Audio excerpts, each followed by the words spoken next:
बिस्मिल्लाहिर्रहमानिर्रहीम अस्सलाम वालेकुम।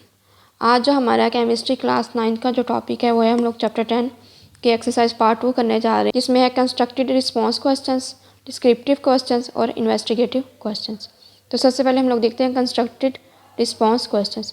क्वेश्चन नंबर 1 है, how is the excessive use of insecticides and pesticides harmful for birds.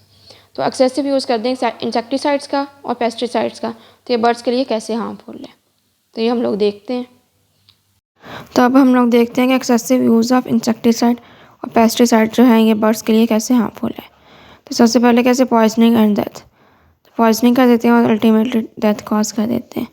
जो बर्ड्स हैं ये कंटेमिनेटेड जो हैं द इंसेक्ट सीड्स और वाटर यूज़ कर रहे होते हैं, जो कि पॉइजनिंग इनमें कर देते हैं और अल्टीमेटली फैटल हेल्थ इशू कर देते हैं, जो कि डेथ कॉज कर देते हैं। फिर birds consume contaminated insects seeds और वाटर, कंटेमिनेटेड इंसेक्ट सीड्स और वाटर यूज़ कर रहे होते हैं, लीडिंग टू पॉइजनिंग, जो कि पॉइजनिंग का बाइस बनते हैं, एंड फैटल हेल्थ इशू और हेल्थ के काफ़ी सीरियस इशू बना देते हैं। तो जो एग शेल है उसकी थिनिंग कर देते हैं।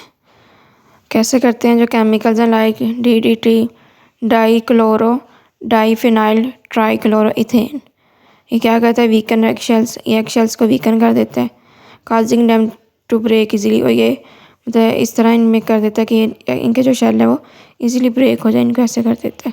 रिड्यूसिंग बर्ड पॉपुलेशन, जिसकी वजह से जो इनकी बर्ड पॉपुलेशन है वो रिड्यूस हो जाती है। थर्ड है फूड चेन डिसरप्शन, तो फूड चेन को डिस्टर्ब करना। पेस्टिसाइड्स रिड्यूस इंसेक्ट पॉपुलेशन, जो पेस्टिसाइड्स हैं ये इंसेक्ट के जो पॉपुलेशन है उसको कम कर देते हैं। Depriving birds of their nature food sources, जो बर्ड के जो नेचर फूड सोर्सेज हैं उसको मतलब कम कर देते हैं। बायो अकेमुलेशन, तो अकेमुलेशन जमा हो जाना, जिस तरह इससे बोलते हैं हम जुबान में। जो टॉक्सिक केमिकल्स हैं जो बर्ड्स की बॉडी में अकेमुलेट हो जाते हैं, जो कि इनकी नर्वस सिस्टम को अफेक्ट करते हैं और रिप्रोडक्शन को अफेक्ट करते हैं। टॉक्सिक केमिकल्स अकेमुलेट इन बर्ड बॉडीज़ ओवर टाइम, जो टॉक्सिक केमिकल्स हैं वो बर्ड्स की बॉडीज़ में जो है वो अकेमुलेट हो जाते हैं और अफेक्ट करते हैं नर्वस सिस्टम को और रिप्रोडक्शन को।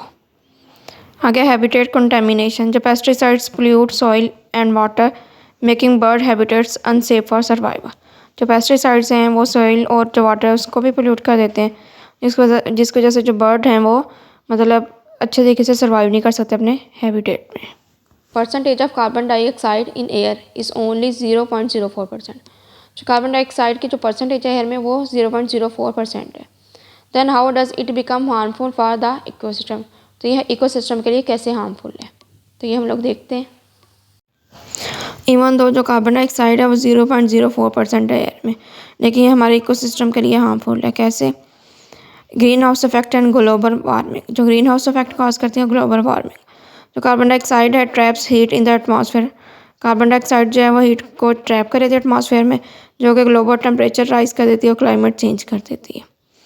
Even though the carbon dioxide makes up only 0.04% of the air, it is harmful to the ecosystem in the following ways. अगर एयर में तो 0.04% कार्बन डाइऑक्साइड है, लेकिन ये फॉलोइंग वे से इकोसिस्टम को हार्मफुल करती है। Green house effect and global warming, carbon dioxide traps heat in the atmosphere leading to the rising global temperatures and climate change, जो कार्बन डाइऑक्साइड है ये एटमॉस्फेयर में हीट ट्रैप कर लेती है, जो कि ग्लोबल टेम्परेचर को इंक्रीज़ कर देती है और क्लाइमेट चेंज कर देती है। एक्सट्रीम वेदर कंडीशन, तो ये जो वेदर कंडीशन है उनका एक्सट्रीम लेवल होता है, मतलब जैसा गर्मियाँ हैं तो वो बहुत ज़्यादा गर्मी पड़ती है, और सर्दियों में जो मौसम है वो गर्म हो रहा है आहिस्ता आहिस्ता, मतलब वार्म अप हो रहा है, तो सर्दी का जो ड्यूरेशन है वो कम हो रहा है।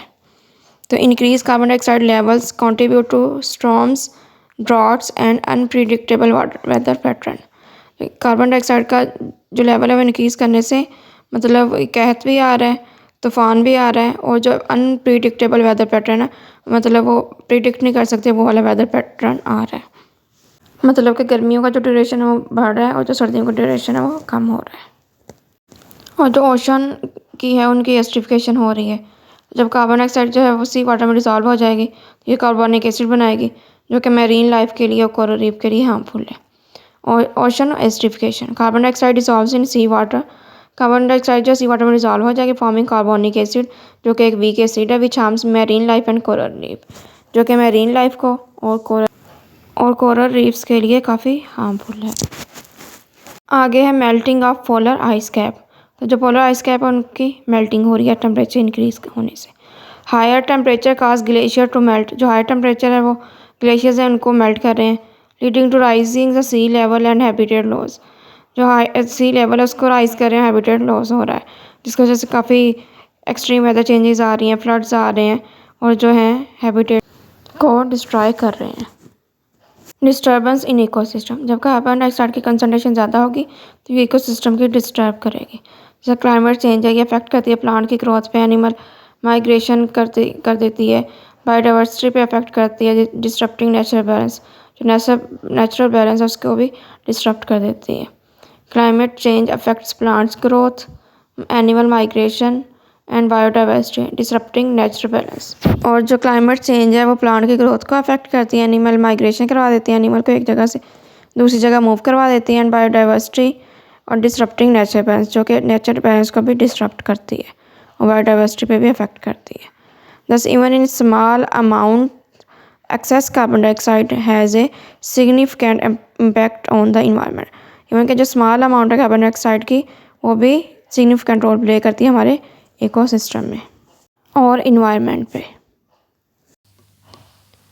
आगे question number 3, why only some pollutant gases present in the atmosphere cause green house effect while others do not. जो कुछ पोल्यूटेंट गैसेस हैं वो हमारे एटमॉस्फेयर को पोल्यूट कर रही हैं और ग्रीन हाउस इफेक्ट कर रही हैं, जबकि कुछ नहीं कर रही। तो ये क्यों नहीं कर रही, तो ये हम लोग देखते हैं। जो कुछ पोल्यूटेंट गैसेस हैं वो ग्रीन हाउस इफेक्ट काज करती हैं, उनमें एबिलिटी होती है हीट अब्जॉर्ब करने की, जिस तरह इंफ्रारेड रेडिएशन है जो कि अर्थ सरफेस से एमिट हो रही होती हैं, जिसमें कार्बन डाइऑक्साइड है, मीथेन है, नाइट्रस ऑक्साइड है। जो इनका मॉलिक्यूलर स्ट्रक्चर है वो हीट एब्जॉर्ब करते हैं और फिर जो है वो री रेडिएट कर देते हैं इनको एटमॉस्फेयर में और एटमॉस्फेयर को वार्म अप कर देते हैं। Only some pollutants gases cause the greenhouse effect because of their ability to absorb and trap infrared radiation emitted by the Earth's surface. These gases like carbon dioxide, methane and nitrous oxide. So gases carbon dioxide, methane और nitrous oxide have molecular structures that allow them to absorb heat energy. इनका जो molecular structure है ना वो ऐसा है कि वो हीट absorb कर लेते हैं और फिर री रेडिएट कर देते हैं एटमॉस्फेयर को वार्म करने के लिए, मतलब फिर दोबारा हीट रेडिएशन के फॉर्म में निकाल देते हैं जिससे एटमॉस्फेयर हमारी वार्म अप हो जाती है and re radiated warming the atmosphere. तो दोबारा ये जो गैसेस है री रेडिएट करके मतलब एटमॉस्फेयर को वार्म अप कर देती हैं, जो कि ग्रीन हाउस इफेक्ट की वजह फिर बनती है, जिससे ग्लोबल वार्मिंग होती है और फिर हमारे काफ़ी क्लाइमेट चेंजिंग होती है। तो अगर इसके कंट्रास्ट देखा जाए तो ज़्यादातर पोल्यूटेंट गैसेस है, जिस तरह नाइट्रोजन है, ऑक्सीजन है, इनके पास ये ऐसी प्रॉपर्टी है ही नहीं कि वो इंफ्रारेड रेडिएशंस को एब्जॉर्ब कर सकें। तो जो ग्रीन हाउस गैसेस है वही फिर ग्लोबल वार्मिंग में कंट्रीब्यूट करती हैं। In contrast other pollutant gases such as nitrogen and oxygen do not have this property. जो नाइट्रोजन ऑक्सीजन है वो ये प्रॉपर्टी नहीं रखती because their molecular structures do not interact with infrared radiation. इनके जो मॉलिक्यूलर स्ट्रक्चर है वो इंफ्रारेड रेडिएशन के साथ इंटरेक्ट ही नहीं करते। Hence only greenhouse gases contribute to the global warming. जो ग्रीन हाउस गैसेज हैं वही कंट्रीब्यूट करती हैं ग्लोबल वार्मिंग का, वाइल अदर्स डू नॉट। और जो बाकी होती हैं वो मतलब ग्लोबल वार्मिंग की वजह नहीं बनती। आगे question number 4, how can you reduce the emission of carbon monoxide present in gases emitted by the burning of fuel in the automobile engine. तो आप लोग कार्बन मोनोऑक्साइड के एमिशन को कैसे कम कर सकते हैं जो कि बर्निंग ऑफ फॉसल फ्यूल से होती है, जो कि ऑटोमोबाइल इंजन में प्रेजेंट होता है। तो ऑटोमोबाइल इंजन में जो फ्यूल होता है उसकी बर्निंग से जो गैसेस प्रोड्यूस होती हैं उनमें कार्बन डाइऑक्साइड की भी एमिशन होती है, तो उसे आप कैसे कम कर सकते हैं, तो ये हम लोग देखते हैं। तो जो कार्बन मोनोऑक्साइड के एमिशन ऑटोमोबाइल से उसे कैसे कम कर सकते हैं, यूज़ कैटालिटिक कन्वर्टर यूज़ करके। तो ये जो कार्बन मोनोऑक्साइड है उनको कार्बन डाइऑक्साइड में चेंज कर देती हैं। तो these devices convert carbon monoxide into less harmful gases like carbon dioxide, जो कि लेस हार्मफुल गैस है, बिफोर रिलीजिंग एग्जॉस्ट, मतलब एग्जॉस्ट से रिलीज़ करने से पहले ये कार्बन मोनोऑक्साइड से कार्बन डाइऑक्साइड में चेंज हो जाती है, मतलब कार्बन डाइऑक्साइड की फॉर्म में फिर ये रिलीज़ होती है कार्बन मोनोऑक्साइड। तो हमें फ्यूल एफिशिएंट व्हीकल तो यूज़ करनी चाहिए और जो प्रॉपर इंजन की जो मेंटेनेंस है वो करवानी चाहिए, मतलब ट्यूनिंग करवानी चाहिए, जिसकी वजह से जो इनकम्प्लीट कंबस्शन है उसका रेट कम से कम हो, जो कार्बन डाइऑक्साइड की एमिशन है वो कम से कम हो। इम्प्रूव फ्यूल एफिशिएंसी, मतलब फ्यूल एफिशिएंसी को इम्प्रूव करें। कैसे करें? Using fuel efficient vehicle use करें and maintaining proper engine tuning, reduce incomplete combustion. तो प्रॉपर जो इंजन की है वो ट्यूनिंग करवाएं ताकि इनकम्प्लीट कंबस्शन ना हो, उसका कम से कम रेट हो। लोअरिंग कार्बन मोनोऑक्साइड एमिशन, और कार्बन मोनोऑक्साइड की जो एमिशन है उसको कम से कम करवाएं। और थर्ड पे स्विचिंग टू क्लीनर फ्यूल्स, मतलब उनको क्लीनर फ्यूल्स में मतलब स्विच कर दें, जैसे सीएनजी यूज़ कर लें, एलपीजी यूज़ करें, इलेक्ट्रिक व्हीकल यूज़ करें डीजल या गैसोलीन या पेट्रोल की जगह पे। तो इससे भी कार्बन मोनोऑक्साइड की जो प्रोडक्शन है वो कम से कम हो सकती है। Switch to cleaner fuels using CNG, LPG और इलेक्ट्रिक व्हीकल्स, या तो इलेक्ट्रिक व्हीकल्स यूज़ करें, मतलब गैसोलीन ना यूज़ करें, डीजल ना यूज़ करें, जो कि फिर हमें कार्बन मोनोऑक्साइड की जो प्रोडक्शन है उसके रेट को कम करने में हेल्प करती है अगर सीएनजी और एलपीजी और इलेक्ट्रिक व्हीकल यूज़ कर लें। आगे रेगुलर व्हीकल मेंटेनेंस, तो व्हीकल की जो है वो मेंटेनेंस रेगुलर करवाएं, प्रॉपर करवाएं। तो proper servicing, timely oil changes, मतलब इसका ऑयल जो टाइमली चेंज करवाएं, प्रॉपर सर्विस करवाएं। Air filter cleaning ensure better fuel combustion, जो एयर फिल्टर करवाएं ताकि इंश्योर कर सकें कि फ्यूल की जो वो बेटर कंबस्शन हो। एंड लोअर एमिशन, और जो कार्बन मोनोऑक्साइड की जो एमिशन है वो कम से कम हो। इस वजह से जो हमें व्हीकल की जो मेंटेनेंस है वो प्रॉपर तरीके से करवानी चाहिए और टाइमली करवानी चाहिए। Promote public transport and carpooling, तो हमें पब्लिक ट्रांसपोर्ट यूज़ करनी चाहिए। Reducing the number of vehicles on the road decrease overall carbon monoxide emission, तो जितनी ज़्यादा व्हीकल कम होंगी उतना ज़्यादा जो कार्बन मोनोऑक्साइड का एमिशन का रेट है वो कम से कम होगा। तो इस वजह से हमें जो पब्लिक ट्रांसपोर्ट है वो यूज़ करनी चाहिए। आगे question number 5, mention 3 different ways in which solar energy can be useful for us. तो 3 डिफरेंट वेज बताइए जिसमें सोलर एनर्जी है हमारे लिए यूज़फुल है। तो ये हम लोग देखते हैं। 3 फेज से सोलर एनर्जी को हम यूज़फुल कर सकते हैं। सबसे पहला इलेक्ट्रिसिटी जनरेशन, इससे हम इलेक्ट्रिसिटी प्रोड्यूस करवा सकते हैं। जो सोलर पैनल्स हैं वो सनलाइट को इलेक्ट्रिसिटी में कन्वर्ट करते हैं, जो कि एक रीन्यूएबल और इको फ्रेंडली एनर्जी सोर्स है। Electricity generation, solar panels convert sunlight into electricity, जो सोलर पैनल्स हैं वो सनलाइट को इलेक्ट्रिसिटी में कन्वर्ट कर देते हैं, providing a renewable and eco friendly energy source, जो कि एक रीन्यूएबल सोर्स है और जो इको फ्रेंडली है, जो हमें नुकसान नहीं पहुंचाती। ये एक एनर्जी सोर्स की वजह है सोलर एनर्जी। दूसरा है वाटर हीटिंग, तो ये वाटर को भी हीट अप करने में हेल्प करता है। जो सोलर वाटर हीटर है वो सनलाइट को यूज़ करके वाटर को हीट करता है और डोमेस्टिक पर्पज़ के लिए, इंडस्ट्रियल पर्पज़ के लिए यूज़ करता है, जिसकी वजह से जो एनर्जी कॉस्ट है वो उसकी कम होती है। तो water heating, solar water heaters use sunlight to heat water for domestic and industrial purposes, reducing energy cost. जो सोलर वाटर हीटर है वो सनलाइट को यूज़ करके वाटर को हीट करने में हेल्प करता है, जो कि डोमेस्टिक घरों में यूज़ करते हैं, इंडस्ट्रियल पर्पसेस मतलब सनत में यूज़ करते हैं, रिड्यूसिंग एनर्जी कॉस्ट, जिसकी वजह से जो एनर्जी कॉस्ट है वो कम होती है। आगे एग्रीकल्चर यूजेस, तो जो solar energy power irrigation system है, मतलब जो हमारा आपाशिक निज़ाम है जो सोलर एनर्जी पे चलता है, वो हेल्प करता है ड्राइंग क्रॉप्स को ड्राई होने में, एंड ग्रीन हाउस हीटिंग, और ग्रीन हाउस हीटिंग में सपोर्टिंग सस्टेनेबल फार्मिंग, जो कि एक पायदार फार्मिंग को सपोर्ट करता है, जिसकी वजह से हमारी जो क्रॉप्स हैं वो अच्छी होती हैं।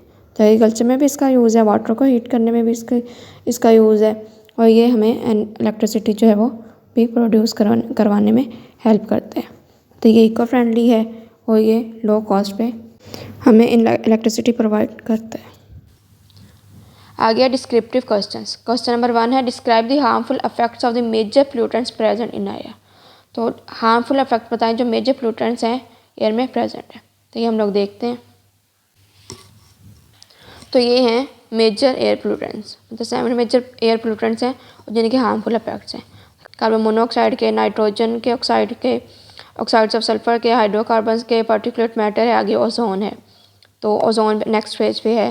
तो इनके सारे हार्मफुल इफेक्ट्स बताए हुए हैं और ये मैंने जब लेक्चर दिया था तब मैंने बड़ी डिटेल से समझाया था। तो आप लोग अगर दोबारा समझना चाह रहे हैं तो आप लोग वो वीडियो देख लें दोबारा। यह question number 2, explain green house effect. Green house effect को एक्सप्लेन करें। How is global warming dangerous for us. Global warming जो है हमारे लिए डेंजरस कैसे है, तो ये हम लोग देखते हैं। तो ये है ग्रीन हाउस इफेक्ट। इसमें सबसे पहले ग्रीन हाउस इफेक्ट की डिफाइन लिखनी है, फिर सारा इसका फिनोमिना लिखने हैं, फिर आगे इसके सारे सोर्सेज लिखने हैं ग्रीन हाउस गैसेस के, और फिर ये जो ग्लोबल वार्मिंग है इसके एडवर्स इफेक्ट लिख देने हैं। तो ये कैसे डेंजरस है। राइज इन सी लेवल है, इंक्रीज इन रेनफॉल है, मतलब सी लेवल को राइज करके, रेनफॉल को इंक्रीज़ करके जो है इफेक्ट्स ऑन एग्रीकल्चर को कैसे अफेक्ट करती है, हॉट समर एंड विंटर, मतलब गर्मियों को ज़्यादा हॉट कर देती है और विंटर को वार्मर कर देती है, ये कैसे करती है। तो ये सारे ग्लोबल वार्मिंग के इफेक्ट हैं। तो ये कैसे डेंजरस कर रहे हैं हमारे इन्वायरमेंट को और हमारे लिए कैसे डेंजरस है, तो ये आप लोगों ने डिटेल से लिख देना है ऐसे। Question number 3, what is air quality index. Air quality index है क्या, what information does it convey, तो ये कौन सी इन्फॉर्मेशन हमें मिल रही होती है इससे, तो हम लोग देखते हैं। जो एयर क्वालिटी इंडेक्स है ये रेटिंग सिस्टम है कि हमारी एटमॉस्फेयर कितनी बैड है, तो इससे इन्फॉर्मेशन मिल रही होती है कि हमारी जो एटमॉस्फेयर की कंडीशन है वो गुड है या बैड है। तो ये आपने ये सारा यहाँ से लेके यहाँ तक सारा डिटेल से लिख देना है। Question number 4, who are high risk groups. High risk group कौन सा है and why is pollution more dangerous for them, और जो पोल्यूशन इनके लिए बहुत ज़्यादा डेंजरस क्यों है, तो ये हम लोग देखते हैं। तो हाई रिस्क ग्रुप कौन से हैं, children under 18, adult over 65, people with chronic heart, मतलब जो चिल्ड्रन जो 18 से नीचे उनकी एज, एडल्ट जिनकी 65 से एज ऊपर हो, क्रॉनिक हार्ट जिनको हार्ट की डिजीज़ हो या लंग डिजीज़ हो, diabetic people are high risk groups. Diabetic people जो है ये हाई रिस्क ग्रुप है। तो इन पे जो पोल्यूशन है वो कैसे अफेक्ट करती है, तो ये मज़ीद हम लोग देखते हैं। तो पोल्यूशन जो है इनके लिए कैसे डेंजरस है, एक तो इनका इम्यून सिस्टम वीक होता है, दूसरे जो इनका ब्रीथ होता है वो फास्टर होता है, ये मोर पोल्यूटेंट्स इनहेल करते हैं, और तीसरा ये लॉन्ग टर्म एक्सपोजर हो तो इनके जो स्पीयर हेल्थ कॉम्प्लिकेशन हो जाती हैं, मतलब क्रॉनिक डिजीज़ और इवन के प्री मेच्योर डेथ भी हो जाती है।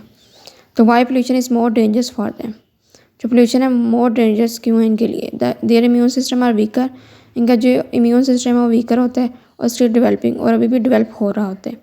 They breathe faster and inhaling more pollutants, ये जो है ब्रीथ फास्टर करते हैं और मोर पोल्यूटेंट्स इनहेल करते हैं। तो अगर लॉन्ग टर्म एक्सपोजर होगा इनका तो ये सीवियर हेल्थ कॉम्प्लिकेशन काज कर देंगी और chronic disease ultimately death cause कर देती हैं। Long term exposure can cause severe health complication, severe health complications cause कर देती हैं, इंक्लूडिंग जिसमें क्रोनिक डिजीज़ हैं एंड प्री मेच्योर डेथ है, मतलब डिजीज़ काज कर देती हैं क्रोनिक, और जो प्री मेच्योर डेथ इनकी वजह से हो जाती है पोल्यूशन की वजह से। आगे question number 5, describe 3 strategies to address environmental issue. 3 strategies बताएं जिस वजह से हमारे इन्वायरमेंटल इशू जो है वो रिजॉल्व हो जाए, तो ये हम लोग देखते हैं। तो कौन कौन सी स्ट्रेटजीज जो हैं वो अपनानी चाहिए जिस वजह से जो हमारे इन्वायरमेंटल इश्यूज़ हैं वो रिड्यूस हो जाए। सबसे पहले तो ट्रीज़ को मतलब लगा देना ज़्यादा, मतलब प्लांटिंग ट्रीज़, ज़्यादा ज़्यादा दरख्त लगाना। तो ये आप लोगों ने एक ये पॉइंट लिख देना, मतलब उन लोगों ने 3 पूछा है, ये सारा आपने लिख देना है। सेकंड है कैटालिटिक कन्वर्टर यूज़ करके ऑटोमोबाइल्स के एग्जॉस्ट सिस्टम में, सेकंड पॉइंट ये सारा लिख देना डिटेल से ये विद इक्वेशंस, तो ये इसके सेकंड मेथड हो गया। थर्ड है मतलब सल्फ़र जो डाइऑक्साइड है वो फॉसिल फ्यूल से कैसे रिमूव करते हैं, तो ये आपने बाकी ये तीसरा मेथड ये लिख देना है। तो कैल्शियम ऑक्साइड यूज़ करते हैं डीसल्फराइजेशन के लिए।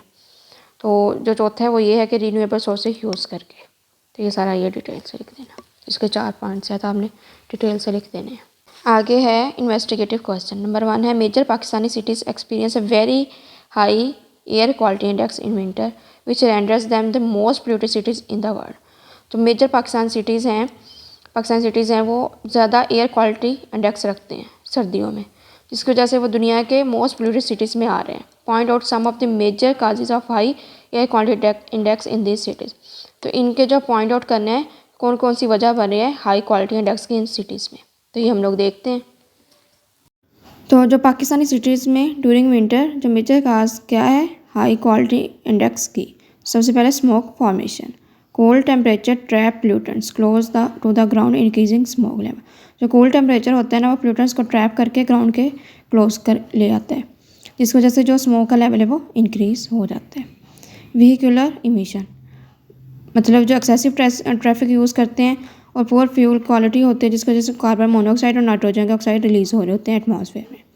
Excessive traffic and poor fuel quality release carbon monoxide and nitrogen oxide. जो एक्सेसिव ट्रैफिक और पुअर क्वालिटी जो है वो रिलीज़ करती है कार्बन मोनोऑक्साइड एयर में और नाइट्रोजन के ऑक्साइड एयर में। तो थर्ड है इंडस्ट्रियल पोल्यूशन, इंडस्ट्री की वजह से जो पोल्यूशन होती है। जो factories and brick kilns burn coal and other fuels, जो भट्टे होते हैं जो फैक्ट्रीज होती हैं वो कोल को बर्न करवाती हैं और अदर फ्यूल जो होता है उससे बर्न करवाती हैं, जिसकी वजह से जो हार्मफुल पोल्यूटेंट्स इमिट होते हैं, इमिटिंग हार्मफुल पोल्यूटेंट्स। फोर्थ पे क्रॉप बर्निंग, तो क्रॉप को बर्न करना, जैसे गंदम की कटाई करके तो उसे बर्न कर देते हैं, तो उसकी वजह से भी जो पार्टिकुलेट मैटर है वो एयर में रिलीज़ हो जाते हैं। फार्मर्स बर्न क्रॉप रेजिड्यू, जो फार्मर है वो क्रॉप रेजिड्यू को बर्न कर देते हैं, releasing fine particulate matter into the air. जो फाइन पार्टिकुलेट मैटर होते हैं उनको एयर में रिलीज़ करवा देते हैं इस तरीके से। फिर 5 है कंस्ट्रक्शन एंड डस्ट। तो कंस्ट्रक्शन की वजह से, डस्ट की वजह से भी एयर पोल्यूट हो जाती है। जैसे unregulatory construction and road dust contribute to air pollution. जो रोड की डस्ट है, जो अनरेगुलेटरी कंस्ट्रक्शन है, ये भी एयर पोल्यूशन के बाइस बनती है। 6 है लो विंड स्पीड, मतलब विंड की जो स्पीड है वो लो होती है, जिसकी वजह से जो पोल्यूटेंट्स होते हैं वो फिर डिस्पर्स ज़रा कम ही होते हैं। Reduced wind movement in winter, तो जो विंड की मूवमेंट है विंटर में वो कम हो जाती है। प्रिवेंट्स पोल्यूटेंट्स फ्रॉम डिस्पर्सिंग, जो पोल्यूटेंट्स होते हैं फिर वो डिस्पर्स भी कम होते हैं। तो ये जो लो विंड स्पीड है ये भी एयर पोल्यूशन का फिर बाइस बनती है। तो these factors combine to make cities like Lahore, Karachi and Islamabad among the most polluted in the world during winter. तो ये जो फैक्टर हैं ये कंबाइनली लाहौर, कराची, इस्लामाबाद और भी बड़े सिटीज़ हैं उनको हाईली पोल्यूट कर देती हैं विंटर के दौरान। आगे है question number 2, why does air quality index not rise in Pakistan in hot days of summer. जो एयर क्वालिटी इंडेक्स है पाकिस्तान में वो गर्मियों में क्यों इंक्रीज़ नहीं करता, मतलब राइज नहीं करता। तो ये हम लोग देखते हैं। तो जो एयर क्वालिटी इंडेक्स है पाकिस्तान में वो हॉट समर में क्यों राइज नहीं करता। एक तो स्ट्रॉन्गर विंड और एयर सर्कुलेशन की वजह से। जो हाई टेम्परेचर होता है वो क्रिएट स्ट्रॉन्गर विंड, जिस वजह से हवा जो है वो स्ट्रॉन्गर होती है। That disperse pollutant and preventing smoke buildup. तो जो हाई टेम्परेचर होता है जिसकी वजह से स्ट्रॉन्गर विंड होती है जो कि पोल्यूटेंट्स को डिस्पर्स कर देती है, जिसकी वजह से जो स्मोक होती है वो नहीं होती। तो जो स्ट्रॉन्गर विंड और एयर सर्कुलेशन की वजह से भी जो है ये एयर क्वालिटी इंडेक्स जो है वो हाई नहीं होता। सेकेंड है नो टेम्परेचर इनवेरिएंट। तो जब विंटर में कोल्ड एयर जो ट्रैप्स पोल्यूटेंट कर देती है नियर द सरफेस के नज़दीक, जो लेकिन जो गर्मियों में जो हॉट एयर जो है वो राइज हो जाती है, ऊपर की तरफ उठ जाती है, allowing pollution to spread and dilute. जो पोल्यूशन को वो स्प्रेड कर देती है और डाइल्यूट कर देती है। In winter cold air traps pollutants near the surface but in summer hot air rises allowing pollution to spread and dilute. जो समर में हॉट एयर राइज अप हो जाती है जिसकी वजह से पोल्यूशन स्प्रेड हो जाती है और डाइल्यूट हो जाती है। थर्ड है लेस बायोमास बर्निंग। जो क्रॉप की बर्निंग है वो लेस हो जाती है। Major pollution sources in winter is less common in summer. जो मेजर सोर्स होते हैं वो समर में कम हो जाते हैं, विंटर में ज़्यादा हो जाते हैं। आगे हायर एटमॉस्फेरिक रिएक्शन। जो इंटेंस सनलाइट है वो ब्रेक डाउन पोल्यूटेंट कर देती है like nitrogen oxides, reducing smoke formation, जो कि स्मोक फॉर्मेशन को रिड्यूस कर देती है। आगे लोअर इंडस्ट्रियल एमिशन। तो जो कुछ इंडस्ट्रीज़ होती हैं वो बंद हो जाती हैं एक्सट्रीम हीट में, इसकी वजह से जो एमिशन है वो कम होती है। तो some industries reduce operation in extreme heat. तो वो जो अपने इंडस्ट्रीज़ को एक्सट्रीम हीट में बंद कर देती हैं, लीडिंग टू लोअर एमिशन, जिसकी वजह से जो पोल्यूटेंट्स की जो एमिशन है वो कम हो जाती है। तो ये भी एक बड़ी वजह है। तो these factor help keep the air quality index lower in summer compare to the winter. तो ये जो फैक्टर्स हैं ये एयर क्वालिटी इंडेक्स को कम कर देते हैं समर में, गर्मियों में, as compare to winter. Question number 3 है how has climate change affected Pakistan during the last 5 year. जो क्लाइमेट चेंज है वो पाकिस्तान को कैसे अफेक्ट करी है लास्ट 5 ईयर्स से, तो ये हम लोग देखते हैं। तो लास्ट 5 ईयर में क्लाइमेट चेंज का क्या इफेक्ट है पाकिस्तान पे। तो सबसे पहले स्वेयर फ्लड्स, मतलब स्वेयर फ्लड्स आते हैं जैसा 2022 में आया था। Unprecedented monsoon rains causes massive flooding displacing millions, killing over 1700 people and damaging crops, homes and infrastructure. तो बहुत ज़्यादा मानसून बारिशों की वजह से मैसिव फ्लड हो जाते हैं, मतलब सैलाब आ जाते हैं, जिसकी वजह से जो मिलियन जो लोग हैं वो डिस्प्लेस हो जाते हैं, मतलब अपने घरों से बेघर हो जाते हैं और काफ़ी लोगों की डेथ हो जाती है, जिसकी वजह से जो क्रॉप्स हैं वो भी डैमेज हो जाते हैं, होम भी डैमेज हो जाते हैं। तो सेकंड क्या है एक्सट्रीम हीट वेव्स। तो जो पाकिस्तान में विंटर का जो ड्यूरेशन है वो कम हो रहा है और जो समर का ड्यूरेशन है वो ज़्यादा हो रहा है।